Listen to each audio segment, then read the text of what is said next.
what's up mga tol? Nandito ako ngayon papunta sa May Manresa. Maaga-aga ako lumabas. Nakakasilaw kasi yung mga presyohan ng booking ngayon eh. Ang tataas. Kaya kailangan makisabay. Kaya lang, hindi siya ganun karami. Hindi ka tulad ng pangkaraniwang araw. Sunod-sunod yung pasok ng booking. Ngayon, kukunti lang. Pero okay lang naman. Siyempre, makisali na tayo para everybody happy. Guys, meron na nga pala ako nakuha ang booking. Nagpunta kasi ako kila Boss Bal para doon ako maghintay ng booking. Sakto, pagkabili ko lang ng fried siopaw may pumasok na booking, buti nakuha ko. Quezon City to Marikina. Yung sabi ni sir, mga shocks daw ng mga sasakyan eh. Basta mga pyesa. Tingin ko mga mabibigat yun eh. Sabi ko, check ko muna. Tara, samahan nyo ako guys. Let's go.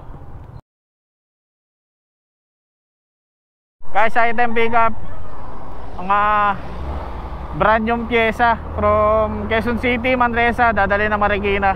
Hindi na ako nakapagbukas ng camera doon sa loob guys. Medyo maselan eh. Mahirap na. So yun nga, papunta na tayo ng Marikina. First time kong bumiyahe ng ganito kaaga. Lumabas ako sa bahay 3 o'clock ng hapon. Kulang 1 oras din ako naghintay ng booking. Tara guys, deliver na natin to. Let's go. Ganda rito. Maganda na, parang ang creepy. Okay siya. Siguro kung madahon yan, malilim talaga no? So yan lang.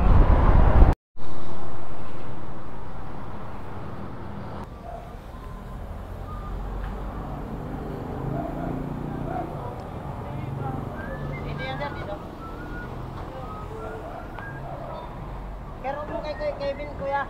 Kay Kevin yan.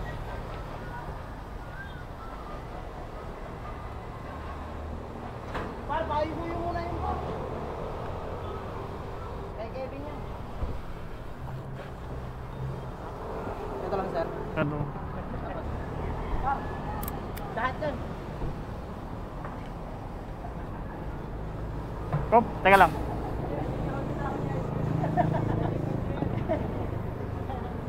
Par, mahal ito par, 20.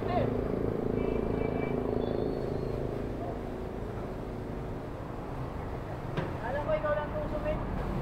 Pati ko lang ang pahali mo. Wasak sa mo ng pero yun. Eh, ang ginagawa ko, ako din.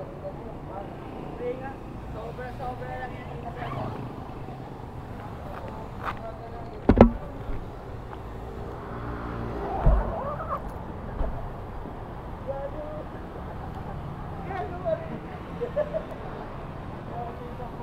Putangin na, kain ko na yung tissue ah. Anong laman ito sir? Spring. Napakabigat naman ito. Pag nag-lift yung sasakyan, kinakabit. Thank you ah.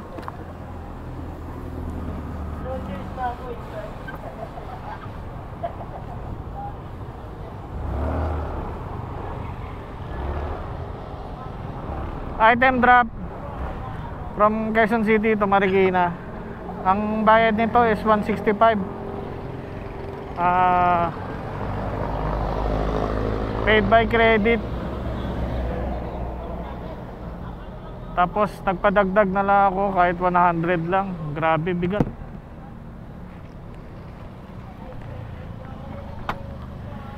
Siguro mga ano to guys, mga 30 to 40 kilos. Buti nakakatakbo pa ako. So yun guys, hintayin muna tayo ng booking bago tayo umalis dito para hindi sayang gas natin.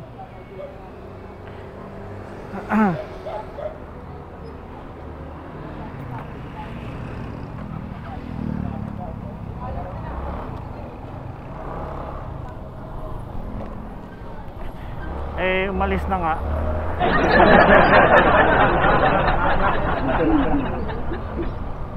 So yan guys, Update ko na lang kayo pag meron na tayong booking.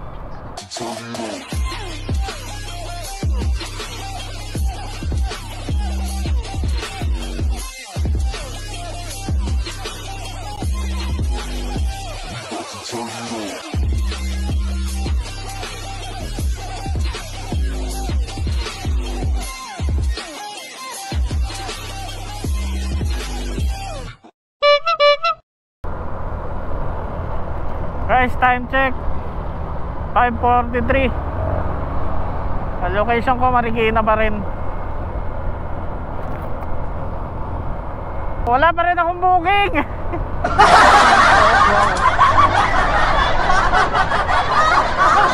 Okay lang. Wala naman akong magagawa eh.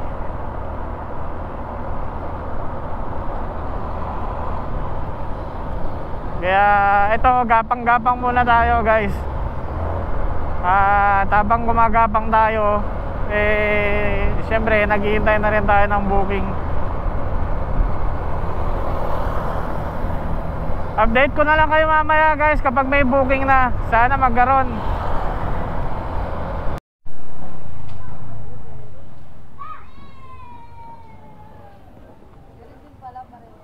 Ha?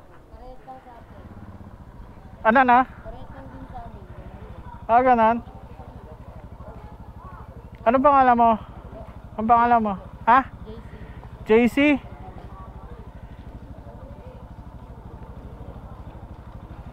Kaway ka muna. Kaway ka muna. Wala kayo sa shoutout.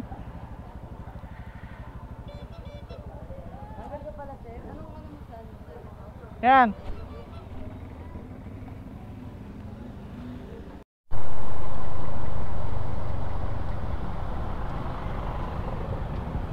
Ako maraming booking.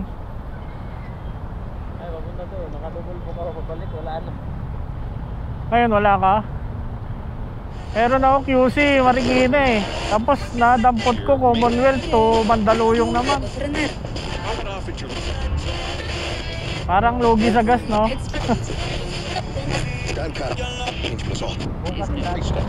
Oo nga.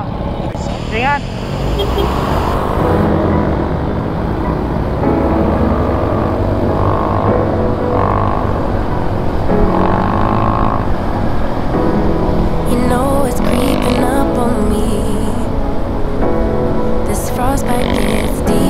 My bloodstream, just trying to make the most of it.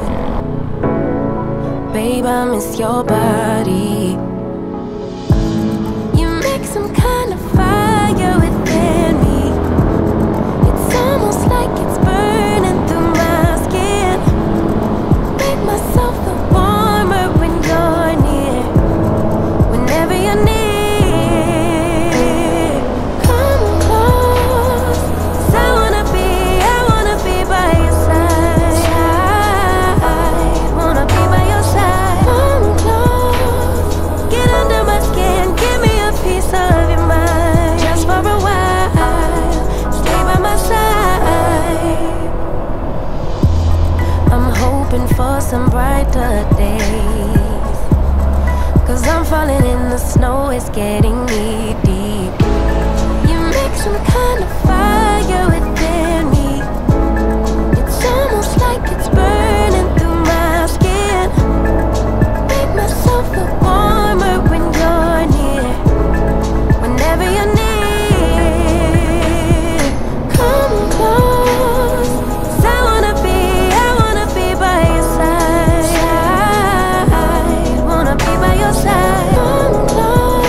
November 2 guys, bumiyahe ko. Yun nga yung 3 o'clock na ako ng hapon lumabas. Medyo maaga sa kadalasan na bumabiyahe ako. Kasi di ba madalas ako bumabiyahe 5 o'clock or 6 o'clock. Pero kanina bumiyahe ako mga 3 o'clock ng hapon. November 2 syempre, holiday pa rin. Walang trabaho. Bira lang ang booking kapag mga ganitong araw guys, yung holiday. Walang pasok yung iba. Kaya konti lang yung mga booking. Nakatatlo lang ako ngayon guys.